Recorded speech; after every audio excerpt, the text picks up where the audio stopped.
Good morning, everybody. Welcome to my channel. It is 7:58 on April 4th, and it is a Wednesday. And I am up and having my coffee, listening to some soundtracks for studying. It's also good for vlogging and having a conversation.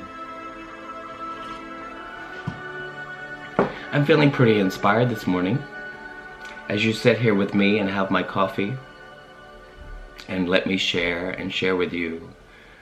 I have such really beautiful relationships on the internet, and I have some beautiful friends that I have virtually where I have never met before, but there is such a warm connection and a warm feeling of, you know, like a connection with people that you have never met before, and that there is, within that, there's the possibility to have a connection, another connection in our world. And, you know, sometimes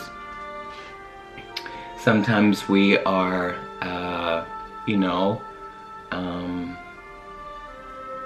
so busy in our lives that we don't stop during our day and make contact and just be in other people's presence, and just like sharing, just being in someone's presence without even having to talk and things. So there's all kinds of relationships to be had, and I guess I'm just sharing this morning that I don't know, I just had the thought that, you know, I have some wonderful people that I've never met in person that I have connections with as friendships over online. So it's a beautiful thing. But I also have, of course, people in real life also too. But since I started my channel here with you guys, I've made such beautiful connections, and it's wonderful. Well, I'm here this morning in a space of gratitude and being able to just share with you and have my coffee and share with you what I'm just thinking about right now at the moment.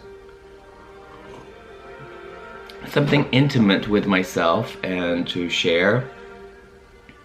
I just recently, I think, you know, I have some triggers. You know, I talk about triggers, and triggers are very interesting. Triggers can, I don't think they have to be something negative, because you can change the way you think about things. And when you're triggered by a certain circumstance or certain situations or conditions that trigger you to think in the old way that you used to think, or think about, you know, where is mine and what is mine.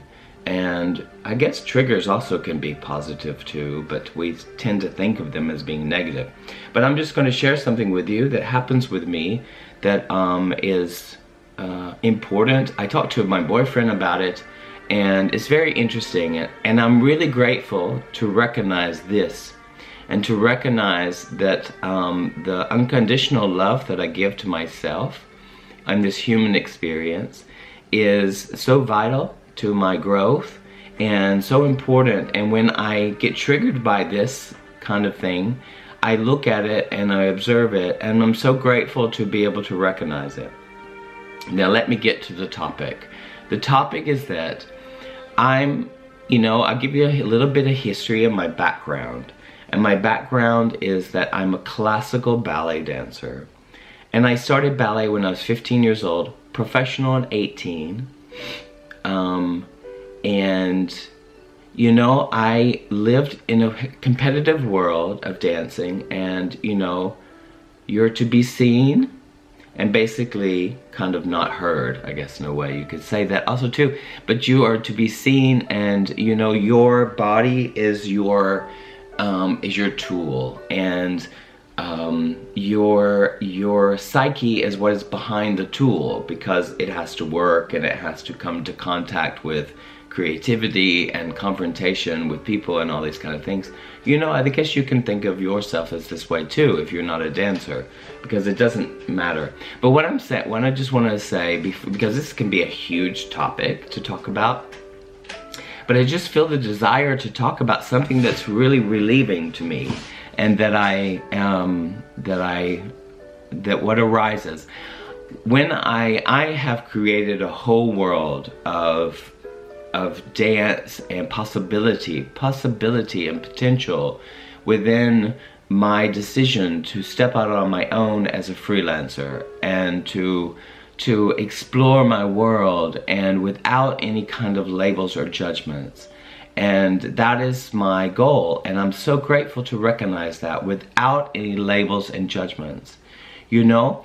Okay, so what I mean is, like, I am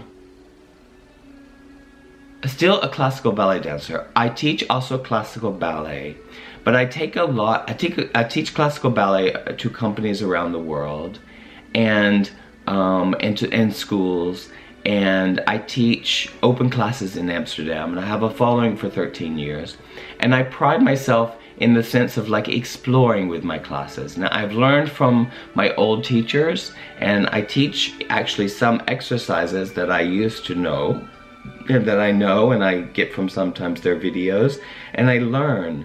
So I think what is more interesting for me about my profession is that I am wanting and continuing to learn, and ultimately I'm learning about me. So without any judgments or labels of where I'm doing it, because I have danced with the elite people in my profession, and I have been around, and I stage, you know, I'm staging. This is where I get to, because I jump around a little bit, because that's what Maurice does.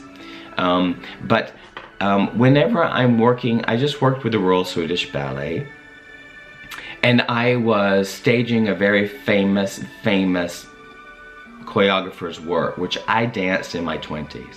Whenever I'm working with classical companies, because I work with so many diverse groups, contemporary, classical, school, elite, stars, all these kind of people, but I wear many hats in the profession. But it's very interesting, because when I work in classical houses, because I was a classical ballet dancer and I reached a certain level, I think that what happens within my psyche when I'm working with classical companies is that, you know, I'm also a choreographer, so it's going to bring me to this, and also to teaching. And I've learned that, you know, somehow in my mind, when I work with classical ballet companies, I feel, I guess somehow in the ego, feels entitled, or feels that, you know, that I should be choreographing in these big places. And I really believe in my work.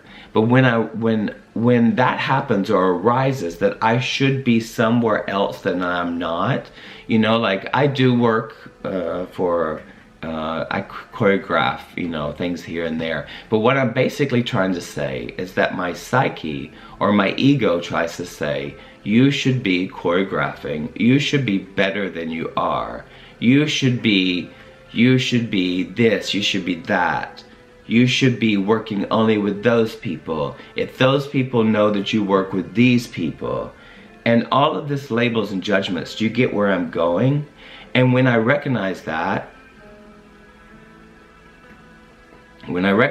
play in my mind, I think to myself, what are these thoughts? What are these thoughts happening? Who validates what I do? Who, you know, and even just right now, the thought pops in my mind, and I have to defend myself here with my expressing and my sharing, because I think that in many conversations I have with people who are striving to be apparently the best in what they do, because I hang out and I'm with, and because I've been through many doors in this profession, some of the best choreographers right now on the planet, and which are like my colleagues, or that I've seen them grow. So for myself, I've created what I am incredibly grateful for, is that I have created a magic world for myself. Now my psyche and my ego can judge that creation, which I have created my own market, I have created my own this and that. I'm not tooting my horn, I'm just kind of recognizing what I have done for myself as I stepped out into my own freelance world and my freelance profession that I have created. And whenever my ego starts to try to say to me, you are not this, you are not that, you're not working with these people, so the only way you can be validated is to work with those people. And I feel that I explore with ideas, and I explore to create. Why am I doing my jobs? What do I do my jobs for? I want to do my job so I can continue to learn, and that I can validate myself. I don't need any kind of institution to tell me that I am valid, or I don't need for my ego to tell me that I'm valid. I don't need for a dancer, or for a company, or for a paycheck, or for any of this to tell me that I'm valid. And it's interesting because a lot of people, I think, look at my world and the world that I've created for myself.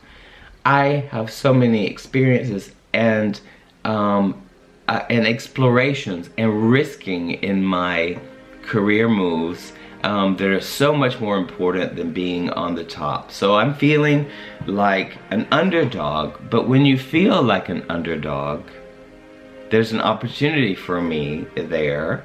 And people would say, underdog, he's an underdog. And it's so funny because my mind can play with that conversation that is illusory, that may or may not be happening, you see. But what I'm here to say, that I'm so grateful to recognize that nothing outside of me will validate me into believing that I've got something that someone else doesn't have. So that's comparison and competition. Comparison and competition arises within my thoughts. Envy, jealousy, these things bubble up to my head and can almost pop. And when they pop the bubbles, they can try to hijack you, or they can not have any power at all. And I think that what I'm here to be very, very grateful to recognize this play is that there is none of that that will validate me. And I go in and out of this kind of mental garbage, I guess you could say, or constructs that arise and fall, and they're not permanent. And I've said that 100 times. Because nothing is permanent. The only thing that is permanent is my unconditional love and acceptance of all that is happening in my life, and to have gratitude and to show up and love everybody in my existence. Not for them to love me back, it's not that, which is the byproduct and the karma that happens, but that I continue to learn and I continue to strive for the best experiences I can have, and to learn to grow authentically. And within this, recognizing I have integrity, and my integrity is to not compare myself, and to know my own worth, and to realize that I'm born with my feelings of accomplishment, that I say to myself that you are valid. You don't have to do, don't have to compete, you don't have to, all you have to do is experience and live and show up and love yourself constantly, and know that you have know that for yourself you have created your own world, I guess you could say, and that, you know, I will never lose this risk factor within me to be able to continue to explore. I think that has really, really brought me to why I'm grateful, and that is authentic power within me, and that is more real and more interesting to me than wearing the crown. So whenever I feel like I'm going to be wearing the crown, I guess you could say, then I risk more, and I experiment and I explore. And that is power, authentic power. And I don't even have to do anything to realize my worth, because I'm already worthy, right, Moxie? Moxie's also, give me a kiss. She's not kiss. Anyway, thank you so much for watching me this morning, and I'm feeling better. I have a little chest coughing, but I'm better, and I'm gonna get myself ready to work, and I'm gonna go and teach. Have new combinations today, and some David Howard stuff that I've learned. And I think he's the master, and I miss him. I miss him a lot. So, thank you so much for watching me. Gratitude is all around me this morning, and recognizing my own worth, and realizing nothing outside of me will tell me what I'm valid for. And I just felt like sharing that with you this morning and being open about that, because I'm sure that we all experience those kind of things. And comparison and competition, I don't know, if it's not healthy, it's not healthy. All right. Thank you for watching. Have a beautiful day. Bye.